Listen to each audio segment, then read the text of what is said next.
grande objetivo do ciclo de acompanhamento formativo é apoiar as equipes escolares, as equipes da Secretaria de Educação, das superintendências regionais de ensino, a entenderem cada vez mais sobre o modelo pedagógico e o modelo de gestão. Então, existe um dia em que a escola recebe essas pessoas, tanto do ICE, que são geralmente consultores de gestão, consultores pedagógicos, contamos com os analistas das regionais que fazem o acompanhamento in loco com mais perenidade, né, estão mais próximos das escolas, e as pessoas das equipes de implantação que acompanham e implantam o modelo no estado ou no município. Então é o momento mesmo de fazer o nosso PDCA com as escolas, né? Nós vamos até as escolas, conversamos com as escolas, ali nós ajustamos alguns pontos que são pontos de atenção ainda dentro da implantação do modelo, né? E comemoramos também muito aquilo que a escola está fazendo de melhor dentro da implantação do modelo.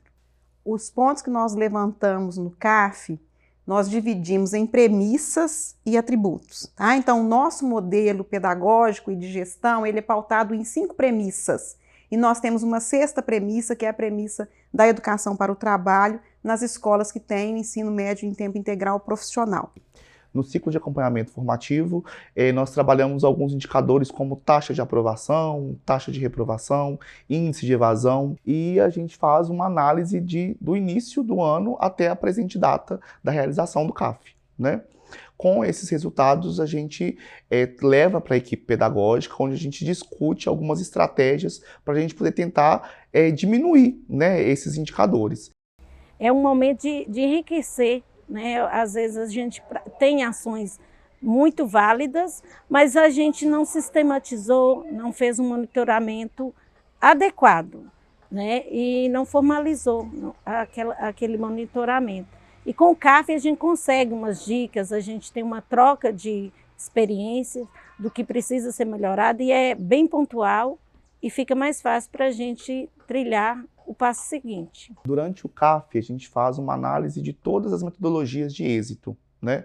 Então a gente observa e analisa o acolhimento diário, a gente observa como estão acontecendo as aulas de projeto de vida, como que os estudos, as atividades integradoras, né, estudos orientados, práticas experimentais, como que elas são integradas na base comum, né, nas disciplinas da BNCC, e a gente faz uma análise do que está acontecendo, como está acontecendo e o que pode ser melhorado.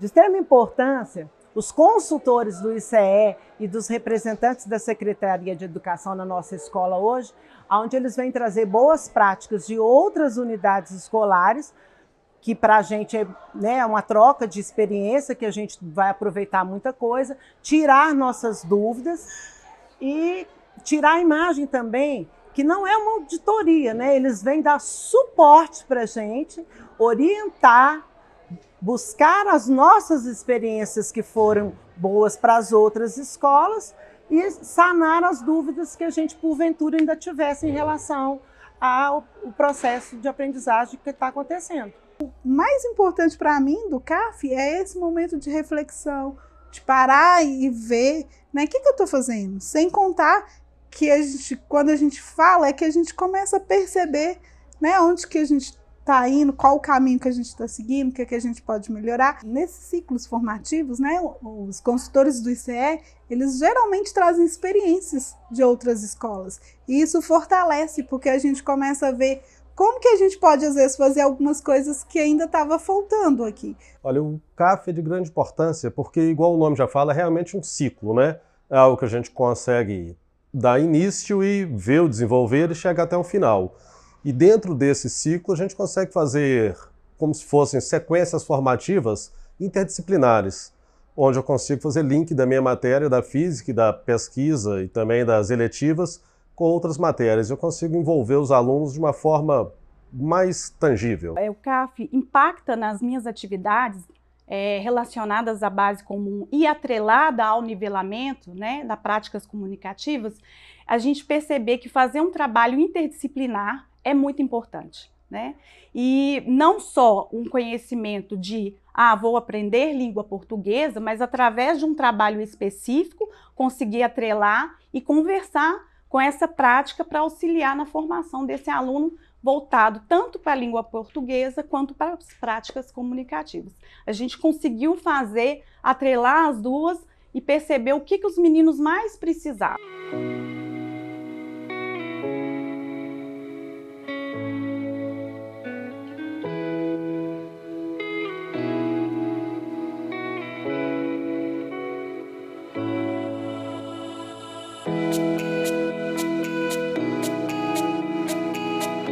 Entre um ciclo e outro sempre acontecem as reuniões de alinhamento, né, onde a gente faz as retomadas dos assuntos e a gente estuda os conteúdos que são mais abrangentes, quais são os fatores que estão, por exemplo, em defasagem, que precisam ser estudados e levados mais em consideração. Normalmente entre um ciclo e outro é isso. As reuniões existem alinhamento entre as áreas e reuniões gerais também. Os CAFs, né, entre um ciclo e o outro, o que a gente geralmente faz são as reuniões mesmos, né, as reuniões da área, reunião de fluxo, as reuniões com todo mundo, as reuniões que a gente chama aqui de módulo, que é para a gente ver e alinhar, né, as nossas ações. Primeiro dentro da área, depois com todo mundo, para ver quais ações que a gente está propondo, o que uma área pode ajudar na outra. Então a gente tem essas reuniões. Com as nossas reuniões semanais, nós podemos mostrar o andamento do trabalho e como os alunos estão se saindo ao longo do processo de estudo, de formação deles. Que aí nós podemos enriquecer mais dentro dessas reuniões, que a gente pode estar colocando para os alunos, enriquecendo um aprendizado que eles têm ao longo do processo do ano. É um momento super rico de troca, de escuta, de partilha, em que a gente também conta com a participação em um momento do dia dos estudantes, né, que são os líderes de turma, os vice-líderes e também os presidentes dos clubes de protagonismo. Então a gente tem um momento de ouvi-los sobre o que a escola tem de diferente, sobre os pontos positivos que a escola promove para eles no dia a dia, aquilo que pode melhorar também, quais são as ideias que eles têm como protagonistas que são, né, quais são as sugestões que eles têm para que essa escola se torne ainda melhor.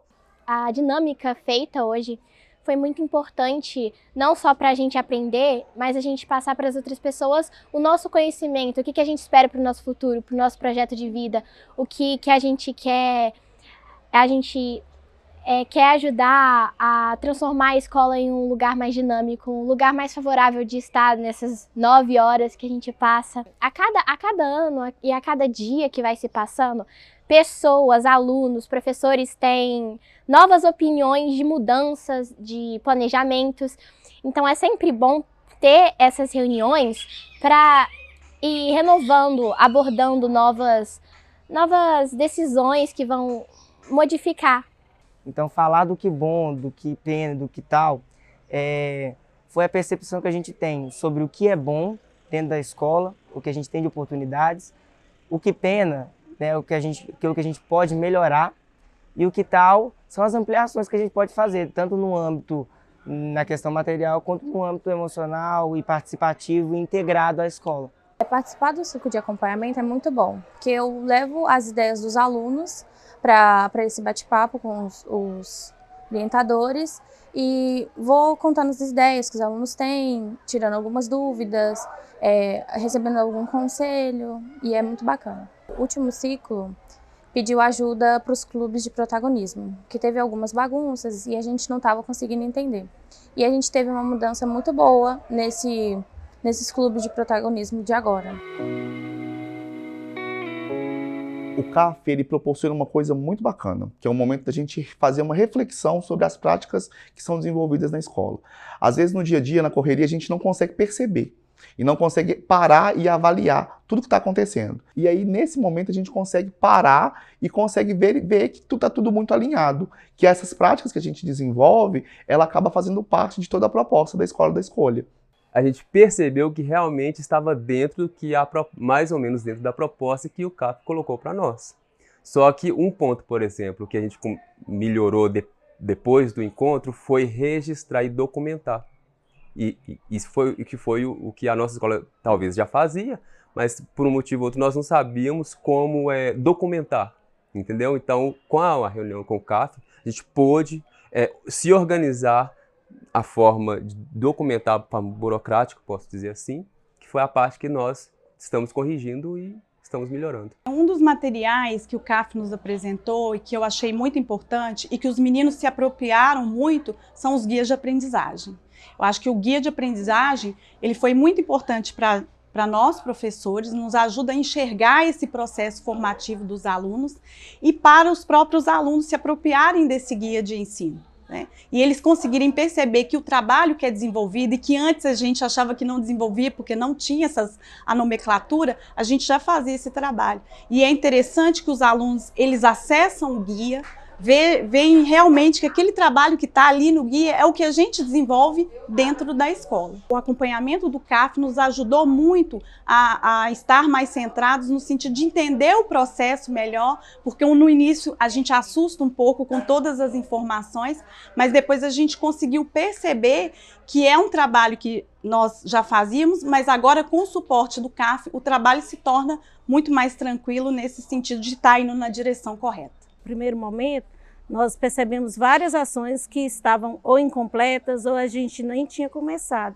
E no primeiro momento, o primeiro CAF, a gente já viu onde estava e o que precisava melhorar. E com essas ações que a gente mudou, inclusive a gente conseguiu o prêmio, né, Escola Transformação, o primeiro prêmio Escola Transformação, que vai nos enriquecer mais na escola. Depois que a gente faz a conversa com a equipe, com os estudantes, é deixado um relatório com os pontos positivos da escola, com os destaques da escola e com aqueles pontos que merecem um pouco mais de atenção. Né? A gente trabalha com a lógica do ciclo de melhoria contínua, então, dentro do próprio relatório, existe um campo voltado para o PDCA, né? Que é esse ciclo de melhoria contínua que eu comento. Então, esse relatório é deixado na escola, é enviado pela Secretaria de Educação e a escola trabalha a partir desse relatório deixado para melhorar os seus processos, para fazer com que aqueles pontos que precisam ainda de atenção possam ser melhorados aí para o próximo ciclo. A partir deste relatório do CAF que nós temos, nós podemos corrigir os pontos que nós, por algum motivo ou outro, deixamos a desejar, vamos dizer assim. Então, você ter pessoas diferentes, com olhares diferentes, contribuindo, é muito importante. Porque a gente consegue ver o quão diverso é o público que a gente atende, o quão diversa a educação tem que ser, e a gente consegue ter, às vezes, a percepção de muitas coisas que a gente imagina que é difícil de ser realizado, a gente consegue ter soluções que são muito simples. Então, o ciclo de acompanhamento é um momento realmente muito valioso, em que tanto as pessoas que estão envolvidas fazem essa formação continuada, quanto a gente aprende também bastante com a realidade das escolas.